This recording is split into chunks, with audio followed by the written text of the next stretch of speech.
নমস্কার বন্ধুরা, আমি স্বাতী আর আরও একটা ভিডিও নিয়ে চলে এসেছি। আশা করি তোমরা সবাই খুব ভালো আছো। এখন আমি আজকে যাচ্ছি হাওড়া স্টেশন। আর কেনই বা যাচ্ছি দেখতেই পাচ্ছ, আন্ডার ওয়াটার মেট্রোতে যাচ্ছি। এটা হচ্ছে টাইম সেভিংসের একটা বড় রাস্তা। তো এখন আমি হাওড়া নেমে গেছি আর যাচ্ছি 9 নম্বর প্ল্যাটফর্মের দিকে। আর ইতিমধ্যে তোমরা দেখতেই পাচ্ছ 9 নাম্বার প্ল্যাটফর্মে কিন্তু একটা ট্রেন শান্ট করা হচ্ছে। আর দেখেই বোঝা যাচ্ছে ট্রেনটা কিন্তু নতুন আর খুব সুন্দর করে সাজানো হয়েছে। তো চলো দেখে নেওয়া যাক যে এটা কোন ট্রেন আর এত সুন্দর করে কেনই বা সাজানো হয়েছে। আমি এতটুকু বলতে পারি যে এটার সাথে সবার একটু ইমোশন জড়িয়ে থাকা উচিত। 9 নম্বর প্ল্যাটফর্মে কিন্তু শান্ট হয়ে গেল নেতাজি এক্সপ্রেস, মানে কালকা মেল। নেতাজির থেকে আমার কালকা নামটাই যেন বেশি প্রিয়। আমার তো ভালো লাগে, তোমাদের কি ভালো লাগে সেটা কমেন্ট করে জানিও। নেতাজি নামটা আমাদের কাছে গর্বের হলেও এই ট্রেনটার নাম কালকাই যেন বেশি ভালো, বেশ সুন্দর, আমার কাছে তো তাই। 12311 12312 নেতাজি এক্সপ্রেস, যেটা আমাদের কাছে ছোট থেকেই কালকা মেল নামে পরিচিত ছিল। One of the oldest train of Indian railways, oldest train of eastern railways.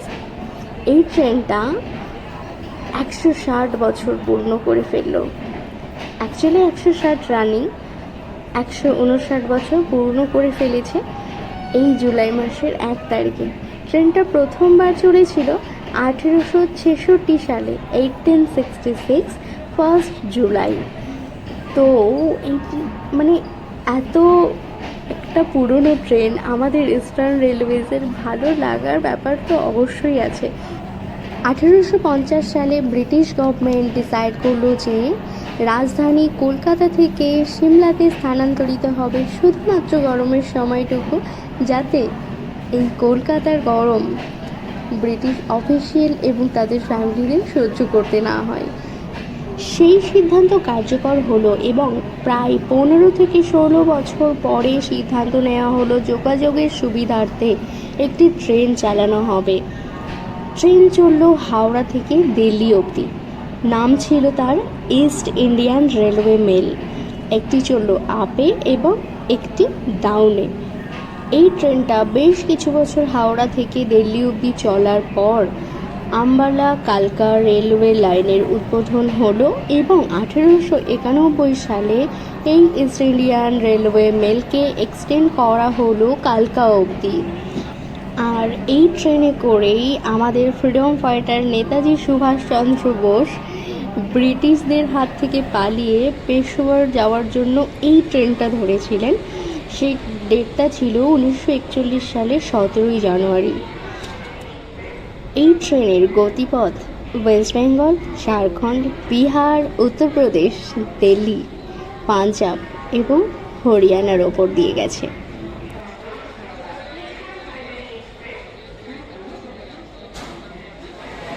এখন আমি চলে এসেছি হাওড়ার 9 নম্বর প্ল্যাটফর্মে। আর আজকে রয়েছে ইস্টার্ন রেলওয়ের সবচেয়ে ওল্ডেস্ট ট্রেন কালকা মেল, এখন যার নাম নেতাজি এক্সপ্রেস। তার এলএইচবি 5 ডে আজকে। এই ট্রেনটা আইসিএফ থেকে এত বছর পর এলএইচবি করা হচ্ছে। এই ট্রেনের total distance cover 1715, 1715 kilometre. Stop 38টা। এই ট্রেনে রয়েছে 4টে জেনারেল কোচ এবং 9টা স্লিপার, 4টে 3 টিয়ার, 3টে 2 টিয়ার আর একটা ফার্স্ট ক্লাস। রয়েছে প্যান্ট্রিকার, এসএলআর এবং high capacity parcel van. Netaji Subhash Chandra বসুর 125তম জন্মদিন উপলক্ষে 2021 সালের 21শে জানুয়ারি এই ট্রেন কালকা মেলের নামকরণ করা হলো নেতাজি এক্সপ্রেস। আমরা ট্রেন ভালোবাসি বলে আমাদের কাছে তো খুবই ভালো লাগার বিষয়। তাছাড়াও এই ট্রেনে প্রতিনিয়ত যারা সার্ভিস দিয়ে চলেছেন তাদের কাছেও আজকে একটা খুব ভালো লাগার দিন। আর তাছাড়াও প্রচুর সাধারণ মানুষ যারা নতুন ট্রেন দেখে তাদের খুবই ভালো লাগছে। আমি খুব শর্ট টাইমে স্টেশনে এসেছি, যার জন্য আজকে কারোর ফিডব্যাক আমি শেয়ার করতে পারলাম না, তার জন্য very very very sorry. But খুব ভালো লাগছে এটা দেখে যে সবাই এত খুশি, নতুন ট্রেন বলে কথা। যাই হোক, চলো ডিপার্চার টাইম প্রায় হয়েই এলো, আর এইটা আজকে আমাদের ট্রেনের লোকোমোটিভ। চলো দেখা হচ্ছে ডিপার্চারে।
Happy journey.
Bye.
4 trains of Howrah Tarakeshwar local will leave platform number 4 at 22 5 hours.